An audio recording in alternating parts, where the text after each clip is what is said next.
finished. And why, listen to me carefully now, why have your enemies gone quiet? You thought it was just a good week. You told yourself maybe the medication finally kicked in, maybe you're just aging into acceptance. But that's not what happened, chosen one. What happened was warfare. Not the kind you see, the kind you survive without ever knowing you were in it. 3 nights ago, while you slept in your bed in Queens, in Brooklyn, in the Bronx, something broke in the invisible realm. 1,000 demons that have been assigned to your bloodline for generations. They didn't retreat. They were annihilated, all at once. In a single moment of divine justice so swift, so absolute, that hell itself went silent. You didn't fight them one by one. You didn't wrestle through decades of deliverance sessions. You didn't even know their names.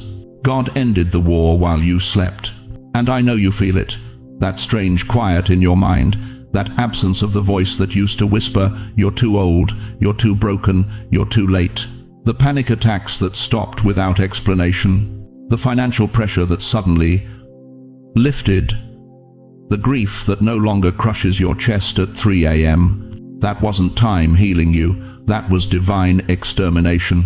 But before you understand how this happened, you must understand why hell went silent.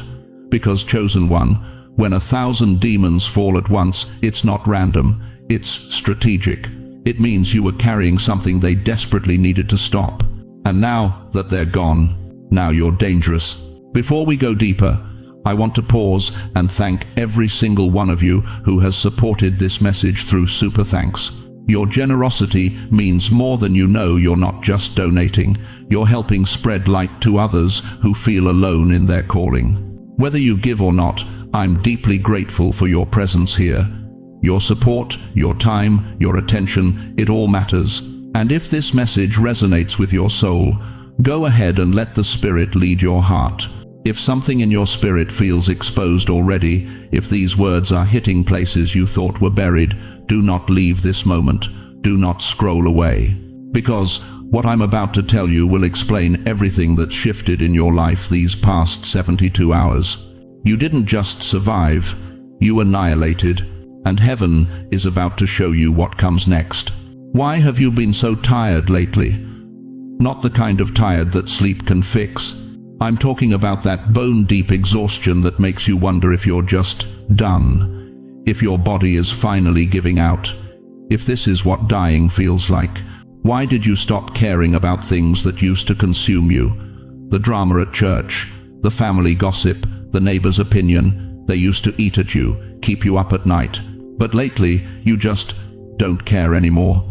And why? Listen to this carefully. Why have you survived things in the past 6 months that should have absolutely destroyed you? Dear one, I need you to understand something that's going to reshape everything you thought you knew about spiritual warfare. The battle you've been in wasn't the kind they warned you about in Sunday school. There were no dramatic exorcisms, no screaming matches with the devil, no falling on the floor speaking in tongues while someone holds your head. The war you survived was silent, strategic, surgical. Turn with me to Daniel chapter 10. The prophet Daniel had been fasting and praying for 21 days, 3 full weeks of seeking God's face, pouring out his heart, desperate for answers. But nothing came. Radio silence from heaven. And Daniel, this mighty man of God, began to wonder if he'd been forgotten. But then an angel appears and says something that should stop us all in our tracks. Do not be afraid, Daniel. Since the first day that you set your mind to gain understanding and to humble yourself before your God, your words were heard, and I have come in response to them. But the prince of the Persian kingdom resisted me 21 days. Do you hear what that angel just revealed? For 3 weeks there was a war raging in the heavenly realms. Demons and angels locked in combat over Daniel's prayers. And Daniel had no idea. He thought God was ignoring him. He thought his prayers were bouncing off the ceiling. He thought maybe he'd done something wrong, said something offensive, lost his connection to the Almighty. But the whole time, heaven was at war on his behalf. You've been living Daniel's story, chosen one. You've been sitting in your apartment in Manhattan, your house in Staten Island, your little place in the Bronx, thinking God forgot about you. wondering why your prayers felt empty, questioning if you still matter to him at 73, at 81, at 67 years old. But the entire time, there's been warfare in the invisible realm that you were never meant to see. Because here's what the enemy knows, that most believers don't. If you knew how intense the battle was, fear would sabotage your obedience. If you saw the 1,000 demons assigned to stop you, you'd never get out of bed. If you understood the magnitude of what hell has thrown at you for the past decade, you'd collapse under the weight of it. So God hid the battlefield. Not because you're weak, because you're called. Think about it. You felt tired but couldn't explain why. Your doctor ran every test imaginable. Blood work perfect, heart strong, nothing medically wrong. But you could barely drag yourself through the day. That wasn't your age catching up with you. That was spiritual combat, draining your energy while God's angels fought on your behalf. You lost interest in things that used to drain you. That toxic friendship that always left you exhausted. That church committee that turned your stomach into knots. That family obligation that felt like carrying stones uphill. Suddenly, you just didn't care anymore. The world called it depression. But what if it was actually deliverance? What if God was severing demonic attachments while you slept? You survived things that should have broken you. That diagnosis that came back worse than expected. That financial crisis that should have left you homeless. That betrayal from someone you trusted for 40 years. That loss that should have sent you into a tailspin of grief so deep you'd never climb out. But you're still here, still standing, still breathing, still believing. That's not luck, beloved. That's not good genetics or positive thinking or your stubborn Norwegian heritage. That's evidence of angelic intervention in battles you never saw coming. Psalm 91 promises, He will command His angels concerning you to guard you in all your ways. But notice something crucial. It doesn't say you'll always see the angels. It doesn't promise you'll feel their presence or hear their wings or witness the warfare. It simply says they're guarding you, period. You've been walking through minefields thinking they were meadows. You've been surviving assassination attempts thinking they were bad days. You've been winning wars you didn't even know you were fighting. And now, after months, maybe years of this invisible combat, something shifted 3 days ago. That crushing weight lifted. That fog in your mind cleared. That fear that whispered constant lies went suddenly, strangely silent. You thought maybe you were finally getting better. Maybe time was finally healing you. Maybe you were just having a good week for once. But here's the unsettling truth that's going to shake you to your core. The victory didn't come from effort. You didn't pray harder, fast longer, or believe stronger. You didn't do anything different on Tuesday than you did on Monday. God simply said, enough. And 1,000 demons fell like dominoes all at once, in a single moment of divine decree that required nothing from you except your continued existence. You survived long enough to see the victory. That's all. You endured when quitting would have been easier. You held on when letting go made more sense. You stayed in the fight you couldn't see long enough for God to end it on your behalf. But now comes the part that should terrify every force of darkness assigned to your life. Now that those demons are gone, now that the battlefield has been cleared, now that the war is over, what exactly has God been preparing you for? Listen to me very carefully, chosen one. What I'm about to tell you is going to shatter everything you've been taught about spiritual warfare. Everything the church told you about battling demons, about rebuking and binding and fighting and wrestling, all of that had its place. But what happened to you 3 nights ago? That wasn't warfare as you know it. That was divine exhaustion. You see, for the past 5 years, maybe 10, maybe your entire adult life, you've been under assault. Financial attacks that made no sense. Health issues the doctors couldn't explain. Relationships that crumbled for no logical reason. Dreams that died just as they were about to bloom. And every single time you tried to fight back, you prayed harder, you fasted longer, you rebuked the enemy until your voice went hoarse. But nothing changed. And then something shifted inside you. You got tired. Not the kind of tired that gives up, the kind of tired that stops trying to prove itself. You stopped defending your reputation when people slandered you. You stopped explaining yourself to family members who never understood you anyway. You stopped chasing the breakthrough and started simply standing. That's when hell panicked. Because you see, the enemy has one primary strategy against God's chosen ones: keep you fighting, keep you exhausted, keep you focused on the battle instead of the promise. As long as you're swinging, you're not receiving. As long as you're defending, you're not advancing. As long as you're explaining yourself to people, you're not listening to God. But when you stopped fighting, something terrifying happened in the spiritual realm. The demons assigned to you ran out of ammunition. Think about it. What do you attack when your target won't react? How do you wound someone who won't defend themselves? How do you defeat an enemy who simply stands?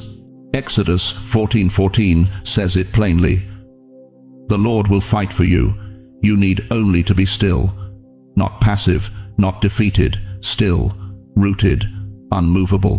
While chaos swirled around the Israelites, while Pharaoh's army charged toward them, while the Red Sea blocked their path forward, Moses didn't organize a counterattack. He didn't rally the troops for hand-to-hand combat. He stood still and watched God drown every enemy in sight. You've been living Exodus 14 for years and didn't even know it. That depression that wouldn't lift, it was trying to get you to quit. That financial pressure that squeezed harder every month, it was designed to make you compromise.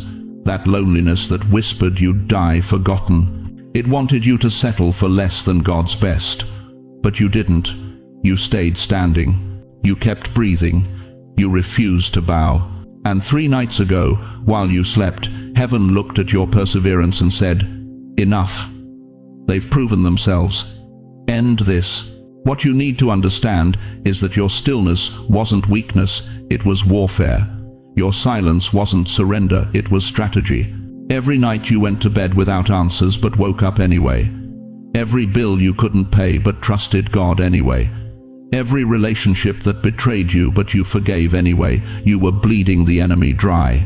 He spent everything trying to break you, and you just stood there. Think about Jesus before Pilate. They accused him of blasphemy. They mocked him. They beat him until his face was unrecognizable. And what did Jesus do? He stood silent. Isaiah 53:7 tells us, "He was oppressed and afflicted, yet he did not open his mouth." Not because he was weak, because his silence was more powerful than any defense he could have offered. Your silence these past years has been devastating to the kingdom of darkness. But here's what breaks my heart. Some of you are sitting there right now thinking, "But I didn't do anything special. I just survived." Exactly. You survived what was designed to destroy you. You outlasted what was meant to bury you. You stayed standing when everyone expected you to fall. That's not nothing, beloved. That's everything. The enemy miscalculated. He thought if he hit you hard enough, long enough, you'd eventually break. He didn't count on something that only comes with age, with experience, with decades of watching God be faithful. He didn't count on your refusal to panic, your bone-deep knowledge that God keeps his promises even when circumstances scream otherwise.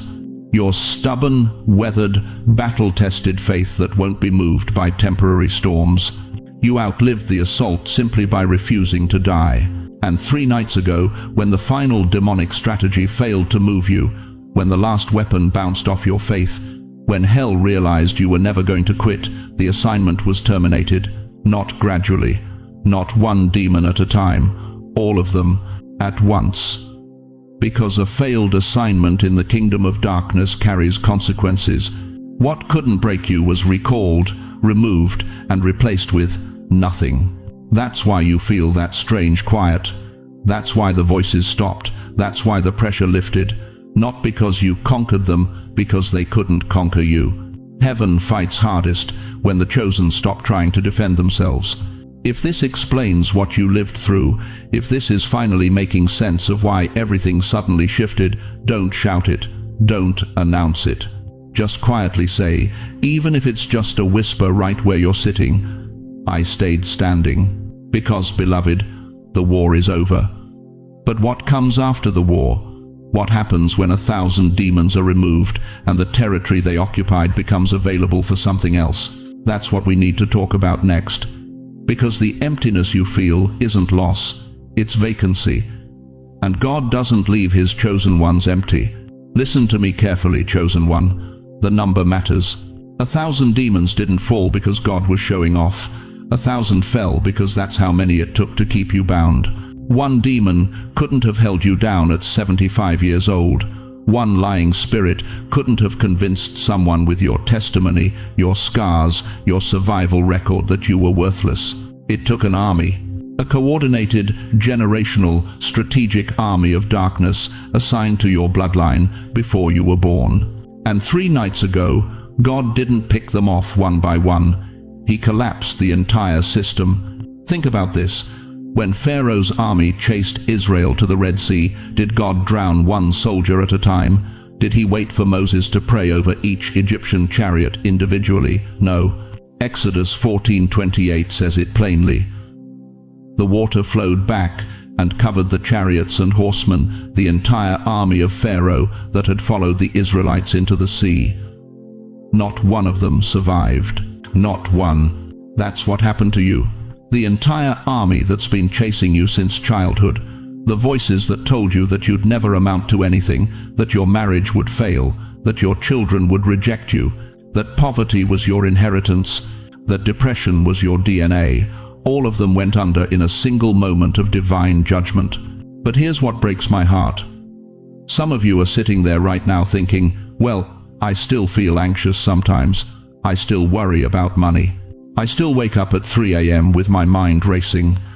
And you're using that as proof that nothing changed. Stop right there. You're not recognizing the difference between a demon and an echo. What you're hearing now isn't the voice of your oppressor. It's the memory of captivity. It's your nervous system still bracing for an attack that's never coming again. It's your mind trying to process freedom after 70 years of bondage. The Israelites left Egypt in one night, but it took 40 years to get Egypt out of them. You've been released from demonic assignment, but your flesh is still learning how to walk without chains. Let me tell you what was in that 1,000. This wasn't random spiritual warfare. This was systematic demolition of everything hell built around your destiny. There was the generational fear demon, the one that made your grandmother afraid, your mother afraid, and convinced you that anxiety was just part of your family DNA.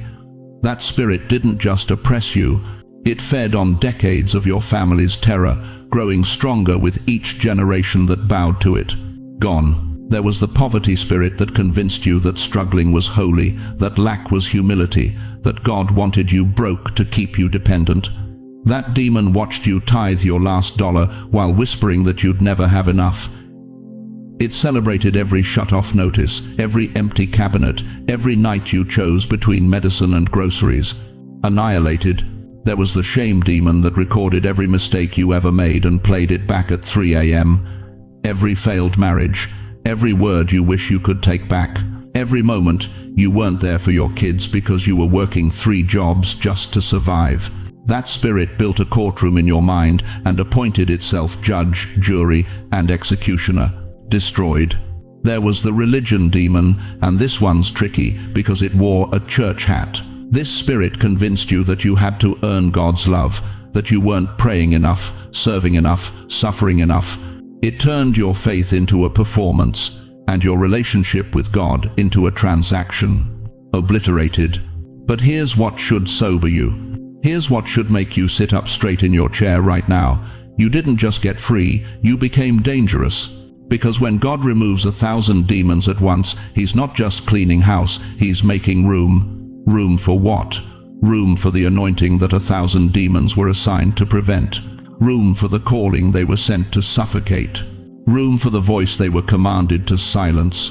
Hell doesn't waste resources on irrelevant people. Satan doesn't deploy 1,000 demons to oppress someone who poses no threat to his kingdom. You were under that level of attack because heaven knows something about your next season that you're just beginning to discover. The enemy saw your future and panicked. So he sent an army. But God saw that same future and smiled. Then he sent one angel. And that angel didn't negotiate, didn't bargain, didn't gradually reduce the demonic presence in your life. He wiped them out, all at once, while you slept. 2 Kings 19:35 records this stunning moment. That night the angel of the Lord went out and put to death 185,000 in the Assyrian camp. When the people got up the next morning, there were all the dead bodies. One angel, 185,000 enemies. One night, you woke up 3 days ago, and something was different. The weight was gone, the voices were silent, the fear that used to grip your chest every morning had vanished. You thought maybe you just had a good night's sleep. You thought maybe your new medication was working. You thought maybe you were finally just getting used to life. No, beloved, God sent his angel, and your enemies didn't retreat, they were slaughtered. But here's the question that will determine everything about what happens next in your life. Now that the army is gone, now that the voices are silent, now that the systems of oppression have collapsed, what are you going to do with your freedom? Because freedom without purpose is just a bigger cage, and God didn't annihilate 1,000 demons just so you could sit in your living room feeling lighter. He cleared the battlefield so you could finally step into the war you were born to fight. So, tell me, chosen one, now that you're dangerous, what are you going to do about it? You've been sitting in your kitchen for the past 3 mornings, haven't you? Coffee getting cold, staring out the window, waiting for something to happen, waiting for the other shoe to drop, waiting for the chaos to return. But it hasn't. And that silence, that strange, unsettling quiet in your spirit, it's starting to scare you more than the warfare ever did. Listen to me carefully, chosen one. What you're feeling right now is not abandonment. What you're experiencing is not God's absence. What's happening in the stillness of your soul is not emptiness. It's victory. But nobody told you that peace would feel this foreign, did they? Nobody warned you that after 70-80 years of spiritual warfare, of constant battles, of waking up every single day bracing yourself for the next attack, nobody told you that when the war finally ends, you wouldn't know what to do with the quiet. You've been conditioned to survive in chaos. You learned to function under pressure. You got so used to the weight that when God removed it, you thought something was wrong with you. You thought maybe you'd lost your edge, lost your fire, lost your connection to the divine. But that's a lie straight from the pit of hell. The enemy wants you to go looking for old battles just to feel alive. He wants you to create drama where God has established peace.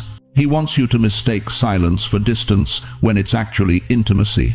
Think about Elijah, 1 Kings chapter 19. This mighty prophet had just called down fire from heaven. He'd just slaughtered 450 prophets of Baal. He was riding high on the supernatural, drunk on God's power, watching miracles explode around him like fireworks on the 4th of July. But then Jezebel sent one message, one threat. And suddenly this man, who had stood before kings, who had commanded the elements, who had raised the dead, he's running for his life into the wilderness, sitting under a broom tree, begging God to let him die. "I have had enough, Lord," he whispered. "Take my life." And what did God do? Did he send more fire? Did he orchestrate another miracle? Did he speak in thunder and lightning to remind Elijah of his power? No. God let him sleep. God fed him. God strengthened him. And then, and this is the part that will change everything for you, God told him to go stand on the mountain because he was about to pass by. And here's what happened. A great and powerful wind tore the mountains apart and shattered the rocks before the Lord. But the Lord was not in the wind. After the wind, there was an earthquake. But the Lord was not in the earthquake. After the earthquake came a fire. But the Lord was not in the fire. Where was God? And after the fire came a gentle whisper. A whisper, beloved. Not a shout, not a spectacle, not the chaos Elijah had grown accustomed to. God showed up in the stillness, in the quiet, in the aftermath of all the noise. And I need you to understand something that will shatter every lie you've believed about this season. God is not speaking loudly right now because he no longer needs to warn you. He's not sending dramatic signs because the battle is over. He's not shaking your world because he's already secured your territory. The silence you're experiencing is not his absence, it's his confidence in you. Think about a military general. When does he stop shouting orders? When does he finally lower his voice? When the war is won. When the territory is taken. When his soldiers have proven they know how to hold the ground without constant supervision. You graduated, chosen one. You're not in basic training anymore. You're not learning how to fight anymore. You survived the war. You held your position. You didn't abandon your post when hell unleashed everything it had against you. And now God is whispering, because whispers are for those who've learned to listen. Whispers are for the mature. Whispers are for warriors who don't need the drama of battle to know they're still alive. But here's what breaks my heart. Here's what keeps me up at night, praying for this generation of believers. So many of you are sitting in your living rooms right now, staring at the walls, feeling this overwhelming sense of what now? You've spent decades fighting, decades praying through attacks, decades rebuking the enemy, decades standing in the gap for your children, your grandchildren, your community. And now that the warfare has lifted, now that the oppression has broken, now that the demons have been annihilated, you don't know who you are without the battle. Stop right there. You are not defined by what you fight. You are defined by what you carry. And what you're carrying right now, in this season of silence, is authority. Tested, proven, unshakable authority that hell recognizes and heaven honors. Peace feels strange when chaos was familiar. Rest feels wrong when you've been running for 70 years. Silence feels like death when noise has been your normal. But chosen one, this is not death. This is life, real life. The abundant life Jesus promised in John 10:10. I have come that they might have life, and have it more abundantly. Not life filled with constant warfare, not abundant struggle, not never-ending battle. Life, peaceful, purposeful, powerful life, where you finally get to walk in the authority you've been building in secret. So, let me ask you something that's going to cut straight to your soul. Are you going to trust the silence, or are you going to go create chaos just to feel like yourself again? Are you going to embrace this new season, or are you going to romanticize the warfare and miss the rest God is offering? Because what comes next requires you to be still enough to hear the whisper. Look at yourself right now. Really look. Not at your reflection in the mirror. Look at who you've become in the last 12 months. Something fundamental has changed, hasn't it? And I'm not talking about your hair getting grayer or your knees aching more. I'm talking about something deeper. Something you can't quite name, but you feel it every single day. You don't react the same way anymore. That family member who used to trigger you with one sentence. Last Thanksgiving, they said the same thing they always say, and you just smiled. Didn't defend yourself. Didn't feel the need to correct them. You sat there with a peace they couldn't understand and you couldn't explain. That's not you learning patience, beloved. That's you operating from a different realm. Your daughter called last Tuesday, dumping her crisis on you like she always does, expecting you to panic, to worry, to lose sleep over her choices. But this time, you listened, you prayed, and then you slept like a baby. Not because you don't care, but because you've crossed over into a spiritual authority that doesn't need to control outcomes anymore. You are not who you were last year. You are not even who you were last month. Listen to what Jesus told his disciples in Luke 10:19.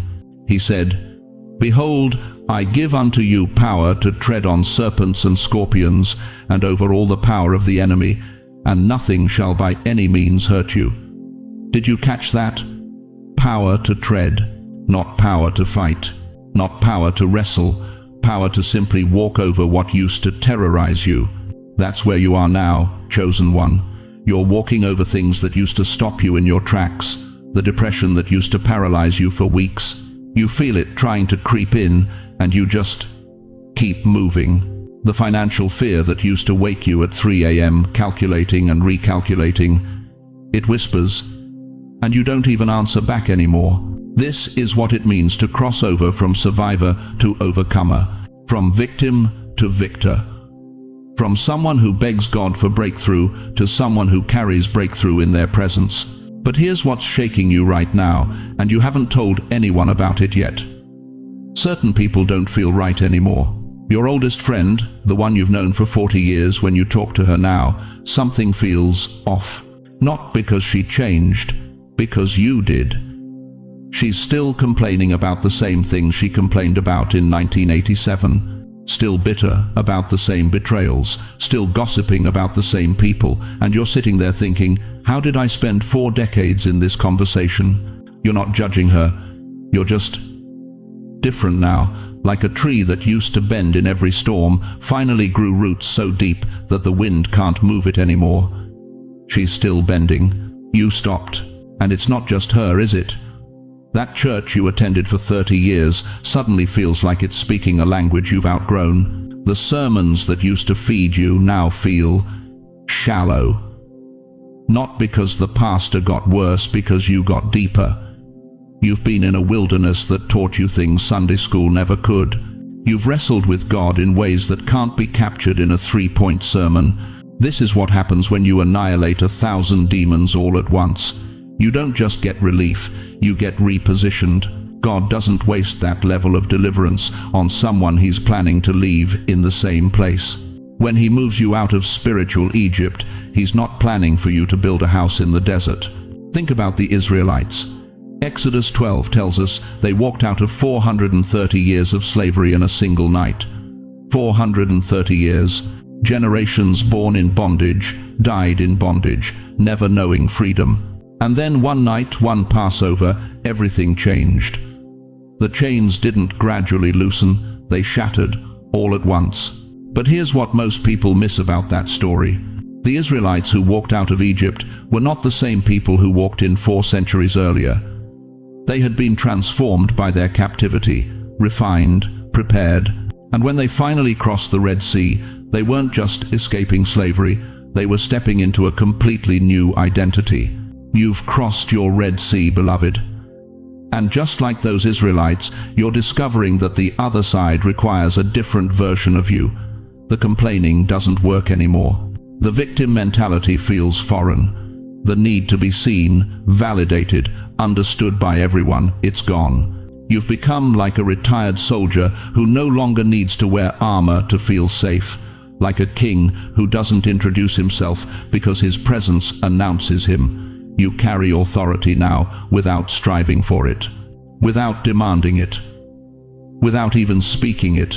And this is why your silence has become so powerful lately. You've noticed it, haven't you? You don't argue anymore. You don't defend. You don't explain yourself to people who aren't asking real questions. You just know. And your knowing is so solid that other people's doubts don't shake it. That's not arrogance, dear one. That's what happens when you've been baptized in fire and came out refined. When you've fought battles in the spirit realm that nobody saw and won victories that nobody will ever applaud. You don't need their applause anymore. You've heard heaven's approval, and that's enough. But I need to tell you something that's going to challenge you. This new identity comes with a cost. You're going to lose some people. Not because you're pushing them away, but because you're vibrating at a frequency they can't match anymore. And that's okay. That's necessary, because where God is taking you next requires a lighter load. You cannot carry everyone into your next season. Some people were assigned to your wilderness, but they're not assigned to your promised land. If you feel this shift in your bones, if you recognize that you are not who you were last year, that something fundamental has changed in your spirit, type in the comments right now, I crossed over. Let heaven take note. Let the angels witness. Let this community see that you're not playing games with your calling anymore. Because, chosen one, what comes next is going to require every ounce of this new authority you've been given. Listen to me very carefully, chosen one. What I'm about to tell you might save your life, or at the very least, save you from throwing away the greatest victory you've ever won. You didn't just survive a battle 3 nights ago, you walked away from a war that's been raging since before you were born. 1,000 demons, generational spirits, inherited fears, bloodline curses that your grandmother carried, that your father wrestled with in silence, that tried to take you out in your 20s, your 40s, your 60s. They're gone, annihilated, erased from the spiritual landscape of your life. But here's what breaks my heart. Here's what keeps me up at night praying for God's people. The enemy can no longer defeat you, but he can still deceive you into defeating yourself. You want to know how most believers lose their breakthrough? Not through sin, not through backsliding into addiction or immorality. They lose it through something far more subtle, far more dangerous. They lose it through misplaced compassion, through nostalgia, through the fatal mistake of going back to check on what God already killed. You remember Lot's wife? Genesis 19:26, one verse. 11 words that should terrify every believer who's ever tasted freedom. But Lot's wife looked back, and she became a pillar of salt. She didn't run back to Sodom. She didn't return to her old life. She just looked, just one glance over her shoulder at the city God was destroying. Just a moment of remembering what used to be. And that single backward glance cost her everything. While her husband and daughters walked into their future, she became a monument to the danger of romanticizing your past. Do you understand what I'm telling you? The enemy doesn't need you to return to the battlefield. He just needs you to think about it, to wonder if maybe you overreacted, to question whether those demons were really that bad, to feel guilty for not fighting harder, for not understanding sooner, for not saving others who are still trapped where you used to be. And here's where it gets personal for those of you who are 70, 80, 90 years old. You've spent decades being the strong one, the one everyone calls when hell breaks loose in their lives. You're used to carrying other people's burdens, fighting other people's battles, standing in the gap when everyone else runs. But God didn't free you from 1,000 demons so you could go back and rescue people who aren't ready to be rescued. Proverbs 26:11 says it plainly. As a dog returns to its vomit, so fools repeat their folly. That's not poetry, that's a warning. When you revisit what God has already judged, when you re-enter a spiritual battlefield He's already cleared, when you try to explain your freedom to people who are still in love with their chains, you're not being compassionate, you're being foolish. I'm talking to the grandmother who finally broke free from the depression that haunted her for 40 years. But now she's feeling guilty because her daughter is still struggling with it. I'm talking to the grandfather who walked away from the addiction that nearly destroyed him, but now he's wondering if he should go back to that old neighborhood to help the friends he left behind. I'm talking to every senior saint who's confusing divine assignment with emotional obligation. Your freedom is not a testimony you owe to everyone. Your deliverance is not a manual you must distribute. Your victory is not ammunition for other people's battles. Some of you need to hear this so badly it hurts. Stop explaining yourself to people who weren't there when hell tried to kill you. Stop justifying your breakthrough to family members who didn't pray a single prayer while you were fighting for your life. Stop going back to check on relationships, situations, and places that God has already pronounced dead. The enemy is whispering right now, but what about your son? What about your sister? What about that friend who's still trapped? And you're feeling that familiar pull, that weight settling back on your shoulders, that voice saying you're selfish if you don't go back and help them. That's not God's voice. That's the enemy trying to lure you back onto ground you've already conquered. Jesus said it in Luke 9:62. No one who puts a hand to the plow and looks back is fit for service in the kingdom of God. You think that's harsh? You think that's unloving? No, that's protective. That's God saying, I didn't bring you out of Egypt so you could keep visiting it on weekends. You want to know the truth that will set you free? Some people in your life are not ready for your testimony. Some situations are not your assignment. Some battles are not your burden. And the moment you start feeling guilty for your freedom is the moment you're most vulnerable to losing it. The war is over. The demons are annihilated. Your bloodline has been cleansed. Your mind has been cleared. Your future has been secured. Do not, I repeat, do not dishonor God's victory by treating it like it's negotiable.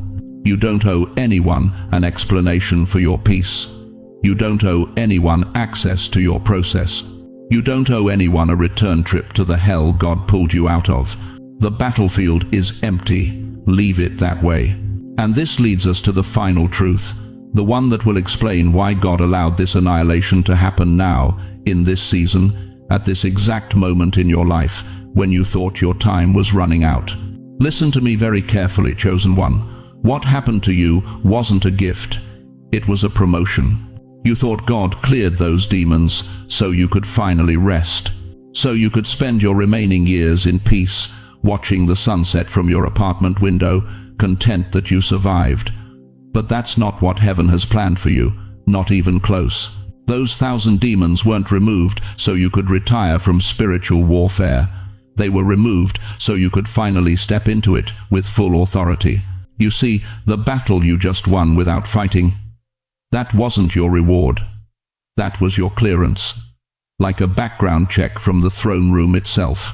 God just proved to every principality, every power, every ruler of darkness that you can be trusted with something they fear more than deliverance sessions and prayer circles. Silent authority. The kind that doesn't need to announce itself. The kind that walks into a room and the atmosphere shifts without a word being spoken. The kind that hell recognizes before humans do. Psalm 92:14 declares something that will shatter every lie you've believed about aging. They will still bear fruit in old age. They will stay fresh and green, not dried up, not finished, not put out to pasture, fresh, green, bearing fruit. But here's what that scripture doesn't say. It doesn't say you'll bear the same fruit you bore at 30. It doesn't say you'll build the same things you built at 40. It doesn't say you'll minister the same way you ministered at 50. No. The fruit you bear in old age is different. It's rarer. It's more valuable. Because it's fruit that can only grow in soil that's been tilled by decades of faithfulness, watered by years of tears, and fertilized by trials that would have killed younger, weaker spirits. You are not winding down. You are being refined into something this generation has never seen. Think about what just happened to you. 1,000 demons, gone, all at once. Do you understand what that means? Do you grasp the implications? It means God just cleared every distraction, every harassment, every spiritual interference that's been keeping you busy for decades. Why would He do that if your assignment was over? Why would He clear the battlefield if the war was finished? Why would He remove every obstacle if He didn't need you to move? Because He's positioning you. Not for comfort, for deployment. Your children think you should slow down. Your doctor says, take it easy. The world looks at your 70, 80, 90 years and assumes you're done. But God just silenced 1,000 voices of opposition in your life, and you think that's so you can sit quietly? You're about to discover that your latter years will carry more weight than all your former years combined. Not because you'll do more, because you'll be more. More stable, more certain, more rooted in who He is when everything else shakes. The younger generation is loud. You're going to be solid. They're building platforms. You're going to be a foundation. They're chasing influence. You're going to carry presence. And here's what terrifies the enemy about you right now. You have nothing left to prove. You're not trying to make a name for yourself anymore. You're not performing for applause. You're not building a legacy for people to remember. You've lived long enough to know that all of that is dust. What you carry now is dangerous precisely because it's not about you anymore. It's about Him. Pure, undiluted, uncontaminated by ego or ambition or the need for validation. You are a witness, not a teacher who studied the material. A witness who lived through the testimony. And when you speak now, even if it's just to your grandson, even if it's just to the woman in line behind you at the grocery store, something shifts. Because your words carry the weight of decades walking with a God who proved Himself faithful when nothing else was. But I need you to understand something that will change everything about how you see your remaining time on this earth. The annihilation you just experienced wasn't about making your life easier. It was about making you available. Available for divine interruptions. Available for assignments you never saw coming. Available to be placed exactly where heaven needs a stabilizer, right when chaos is about to break loose. Moses was 80 when the burning bush interrupted his retirement. Anna was 84 when she prophesied over the infant Messiah. Caleb was 85 when he said, "Give me this mountain." Their age wasn't their limitation. It was their qualification. They had been refined long enough to handle what God was about to trust them with. And you? You just passed the final test. The enemy threw everything he had at your bloodline for generations. 1,000 coordinated attacks, 1,000 lies, 1,000 attempts to break you, bury you, silence you before your time. And he failed. All at once. Completely. Permanently. That failure just signaled to heaven that you're ready. Ready for what? You don't need to know yet. You just need to be available. You need to stay alert. You need to recognize that the quiet you feel right now isn't the absence of purpose. It's the presence of preparation. God is positioning you as a spiritual elder with authority that doesn't need to shout, as a stabilizer who can stand in storms that knock everyone else down, as a witness who carries proof that he is faithful even when the road is long and the night is dark. Your later years will not be your lesser years. They will be your loudest years, not in volume, in impact, not in activity, in authority. This was preparation, chosen one, not relief. Do not rush away from this truth. Do not scroll past this moment. Sit with what just happened to you. You didn't survive by accident. You didn't outlast your enemies through luck or willpower. You ended a war. And God doesn't end wars in the lives of people he's finished using. He ends wars in the lives of people he's about to deploy. The question isn't whether you're ready. The question is, will you answer when he calls your name?